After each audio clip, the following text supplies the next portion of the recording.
I'm always amazed at how incredibly human the Bible is. Even the first controversy is over food. You have the tree of the knowledge of good and evil, or you have the tree of life. So the first thing is about what you eat. What's interesting is we find a through line in the Bible about food, like Jesus feeds the 3,000 and the 5,000. Communion is about, taking the bread and the wine.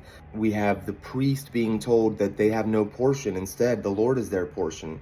And he explains you can eat from the sacrifice, you can eat from the tithes, but you don't have land to be able to harvest and cultivate.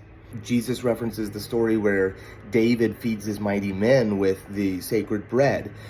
He says this on the Sabbath when his disciples are picking the wheat and eating that. But there's a negative side to this as well. You see in the prophets things like in Micah 3 where it talks about how the leaders are eating the people and devouring and breaking their bones. The psalmist cries out with similar language throughout the book of Psalms. I think of Ezekiel 34 where it talks about the fat sheep or the fat cows eating the skinny cows.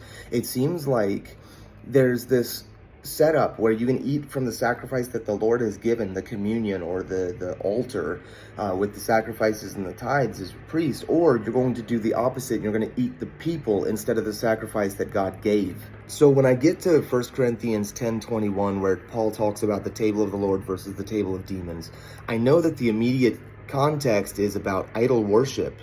But beyond that, there's also this scriptural pattern that shows you're going to eat from one of two tables, either the table of the Lord, taking upon the sacrifice, which is Christ, or you're going to eat the people themselves, your brothers and sisters, tearing them down, belittling them, not restoring them gently, accusing like the accuser of the brethren does. All of the little things that we do to say the Baptists are like this, but we as Lutherans are like this, or whatever it might. I'm not Lutheran, but as example, we have so many divisions and schisms. We throw our brethren under the bus. We try to blame other people instead of taking our own responsibility for what we have done as well.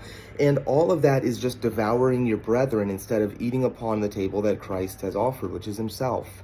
And this seems to culminate for me into one big point, that if you don't eat what God has provided, you're eventually going to eat what he created.